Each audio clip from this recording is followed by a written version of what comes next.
My wife hated our firstborn child, so she decided to beat him to death. I allowed it because our son set the family cat on fire with gasoline.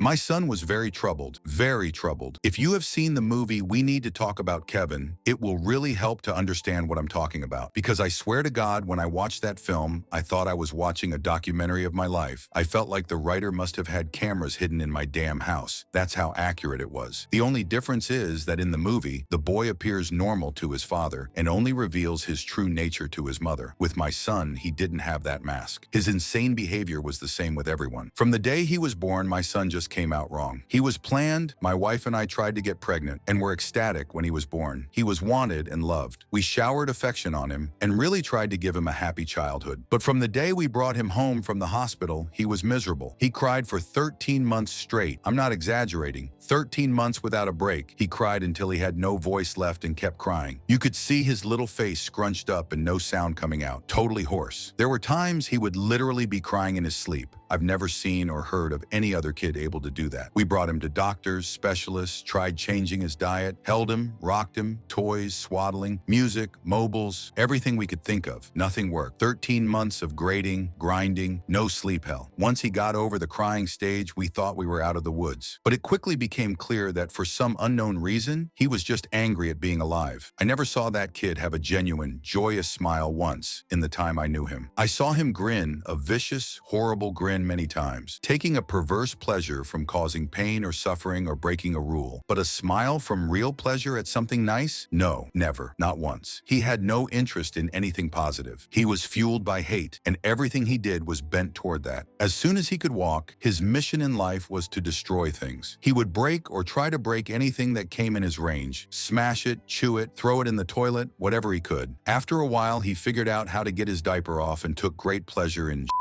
piecing anywhere he could. After a while, he figured out he could hide it and started piecing and shitting in places we wouldn't find right away, grinding it into carpets, making it even more of a problem to clean and making the house stink. When he got older, ages 9 to 15, he would piss and shit in our bed until we got a lock on our door and he wasn't able to get in anymore. Then he'd just take a dump in the hallway in front of our room. That biological warfare started around at 2.5 years old and he never grew out of it. As he grew older, he became more and more unmanageable. He would bite, kick, scream, scratch, and spit at anyone trying to do anything with him. He was kicked out of school twice before he was 9, then let him back in and then kicked him out for good. He had to change schools. The next one put him in a special class that kept him away from the other students. We had to install a door and lock on the kitchen because he would steal knives and use them to gouge the walls, furniture, or chase people with them. When he was 10, he stabbed me pretty good in the hip and ass. I still have the scars. As he grew older, he grew darker. He moved into setting things on fire and torturing local animals. There was a stray dog that hung out around the park near our house. My son blinded it in one eye with a BBQ fork. He would dip cats' tails in gasoline and light them on fire. He became a violent, stinking, vicious beast that lived in our house. We couldn't do anything with him. I will take this opportunity to preempt the tsunami of messages. Yes, we had the kid in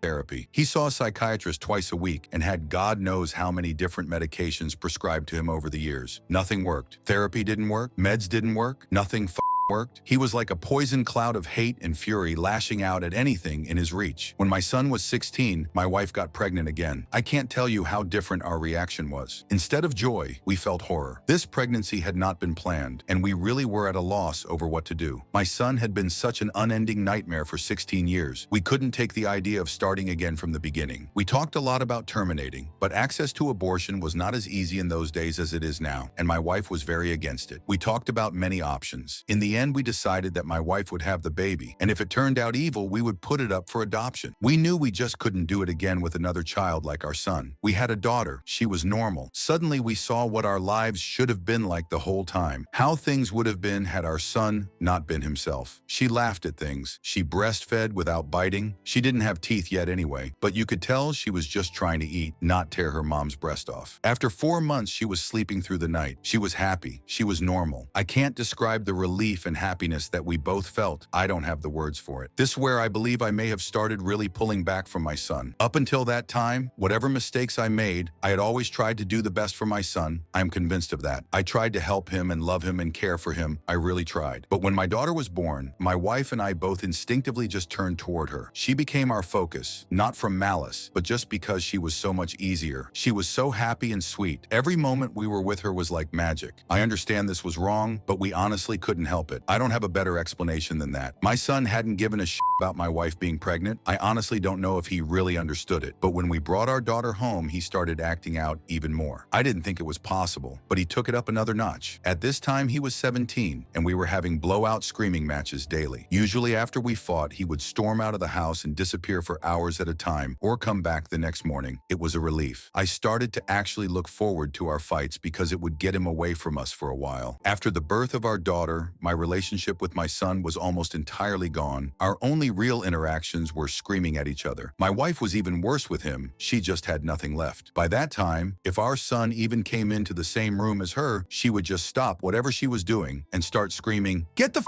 away from me! Get away! Get the f out!" until he left. He started spending more and more time out of the house, which was a blessing for us. I have no idea what he got up to out in the world, but we were just happy it wasn't being inflicted on us. As a consequence of our son's behavior, we had invested heavily in locks around our house. All of the cheap, thin interior doors in our home had been replaced with thick, dense wood doors that couldn't be kicked through, equipped with keyed locks that my wife and I carried keys to. I know it sounds extreme, but locks and heavy doors were the best way we had found to create safe spaces from him. And again, before I am inundated with messages, I was not locking my son in rooms like a prisoner. He had free reign of the house and could come and go as he pleased. My wife and I would lock ourselves in rooms to protect ourselves from him. If anything, we were the prisoners in our own home. On the day in question, I had fought with my son in the morning and he had left the house in a rage. My wife and I were enjoying some peace and quiet in the kitchen while our daughter napped in our bedroom. And then my daughter began crying. Any parent who has young children can tell you, you get used to your child's cries, and you can tell after a while what they need. They cry differently if they are hungry, or need changing, or are just restless and want to be held. Babies can communicate pretty well before they can speak. This cry was none of those things. This cry was terror. The second we heard it, my wife and I were both up out of our chairs and running to the room. The door was locked, of course, and it took a few seconds to get the right key and get it open. My son was in the room. We lived in a bungalow, and the bastard had climbed in the window to get to her. He was standing over her crib with a steak knife in his hand. I have no idea where he got it. It wasn't one of ours. We controlled our knives very carefully and always kept them in locked drawers. I think he may have stolen it from one of our neighbors' houses. He had broken her skin twice already, once in the belly area and once on her arm. I could see blood running down. When I entered the room, he was dragging the back of the knife down her face, not cutting, almost tickling her with it, teasing her while she screamed. He looked up at us and smiled. Before I knew what I was doing, I was already moving, running to put myself between them. I didn't think about it. I just moved instinctively. Even with that, my wife got there faster. It was like a movie on fast forward. She got to our son and bashed his hand away, knocking the knife across the room, and then shoved him with her whole body weight, so hard that he flew away from the crib and bounced off the wall. I picked up my daughter and held her while my wife screened us. I could see her shaking, almost convulsing. I can remember the smell of the room, the sound of my daughter screaming and wailing, the look on my son's face as he stood there. Just nothing. Blank, dead. There was nothing in his eyes, no emotion. He looked like an alien to me. I watched my wife take a step toward him. I could have reached out and stopped her, but I didn't. She stepped forward again, very close to him. I could have stopped her again, but I didn't. She waited, looking at him for maybe 3 to 5 seconds without moving, and then she punched him in the face. Now, until this point, you may have been picturing my wife as a typical woman. Small frame, dainty, delicate. This is not the case. My wife does have a small frame, but dainty and delicate she is not. Never has been since I've known her. Since her early teens, my wife has been a boxer. MMA didn't exist back then, but karate and boxing were big in those days, and my wife was a very talented amateur. She was about 130 pounds. She carried a lot of muscle, and she knew how to punch. I had 70 pounds on her back then, and I have no doubt that in a real fight between me and her, she could have and would have pounded me flat. Neither of us had ever laid a hand on our son in anger before, but something broke in her that day, and all the years of anger and pain and sorrow and frustration just came pouring out. When she hit him, his head snapped back and blood started pouring out of his nose. He hardly reacted. He just looked at her with this shocked expression like he didn't know how to process what had just happened. She waited another second, and then she hit him again. I could have reached out and stopped her. I could have dragged her out of the room, taken her away, calmed her. I didn't. I just stood there and watched while she systematically started to pound him to a pulp. Every time he brought his hands to cover one part, she would blast him somewhere else. Body, head,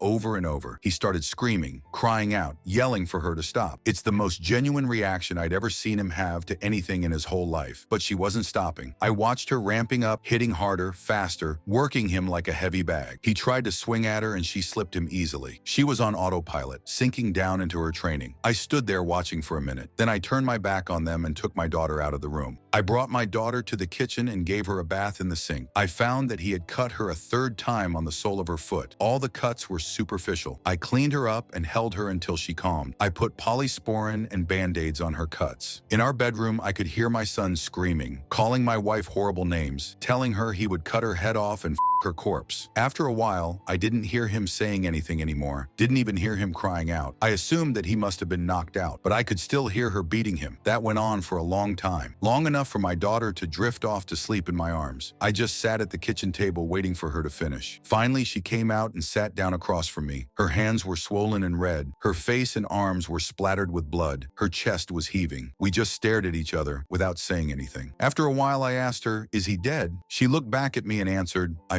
hope so." I nodded. That was all there was to say about that. I understood how she felt perfectly. I felt the same. I didn't know what to do, so we just sat there waiting silently. Eventually, my wife started crying and went to go take a shower. I just stayed where I was holding our daughter. After a long while, I heard moaning and sobbing coming from our room. It turned out that my son wasn't dead. I went in to see how bad it was, and it was pretty bad. I've never seen a more merciless beating laid onto anyone, before or since. He was lying on the floor, rolling around with blood leaking out of his face, lying in a pool of vomit. His nose was squashed flat out across his face. Both of his eyes were completely swollen shut and starting to blacken already. I could see that a couple of his fingers were bent out at weird angles, and he had pussed his pants. I think he must have been missing teeth, but I couldn't see any on the floor, and I couldn't see inside his mouth. His lips were all puffed up and swollen. From talking to my wife about it later, I know now that she had systematically beaten every part of his body, focusing heavily on his legs. She told me she kicked him in the groin repeatedly until her legs got tired and had kept beating his body long after he had passed out. When my wife came out of the shower, I still didn't know what to do about our son. I didn't know whether to call the police or an ambulance, take him to the hospital myself. I honestly didn't have any idea what to do. After a while, I realized that I simply didn't care what happened to him anymore, and we decided to just let him live or die on his own. There was an in-law suite in the basement that we had never really used, and my wife, my daughter, and I just moved down there. We simply ceded the top floor of the house to my son and locked everything down, separated our lives entirely. There was plenty of food in the upstairs cabinets, enough for a couple weeks or more. He had a washroom and bedrooms to use. We had a washroom in the basement, a small kitchenette, and a separate entrance, so we just stopped going upstairs. We just decided we were done with him. I figured we'd let his food run out and see what happened. Over the next week, we could hear him moving around upstairs sometimes. I think he just spent most of time lying in bed recovering. I went to work, watching on high alert in case he attacked me in the driveway, but he never did. My wife stayed home with our daughter. She was never out of our sight. One night we heard him going ballistic, smashing things and banging. We didn't respond. He never tried to get downstairs or get near us though. I think he was afraid that if he got near us again, my wife might finish the job on him. After 3 weeks down in the basement, we hadn't heard anything from up above for a few days, and I ventured upstairs to the main floor of the house. The place was demolished and there was no sign of my son. He was gone. It took months to repair the damage he had done and get the main floor back to normal again. There was food and shat smeared all over the walls and broken glass on the floor, big holes in the dry wall. He had ripped the place apart. He tore up the linoleum in a corner of the kitchen and emptied an entire foam fire extinguisher into the living room. I feel thankful that he didn't burn the house down with us in it. I'm honestly not sure why he didn't. The kid wasn't shy about lighting things on fire. After that, I lived in fear every day that he would come back, that he would ambush us out of the blue and try to kill us. We moved house about 3 years later, and I finally stopped being afraid that he he would show up again, as now he had no idea where we were. I finally felt safe from him. All this happened a long time ago. My son was born in the spring of 1971. My daughter was born in '88. I'm an old man now. I'll be 70 this year, and my wife passed from cancer in 2016. My daughter is 31 now. I moved in with her and her husband after my wife passed. I've got 2 granddaughters, and they are the joy of my life. I see a therapist a couple times a month to talk about all this. I don't know where my son is. The last time I saw him was when he was lying on the floor of our bedroom, bleeding and smashed. I haven't heard from him since he left. More than 30 years now. I don't want to. I carry a lot of guilt from that time, and a lot of conflicted emotions. I didn't beat him myself, but I allowed him to be beaten, and I thought he deserved it. I was happy it happened. I didn't try to kill him, but I would have been happy if he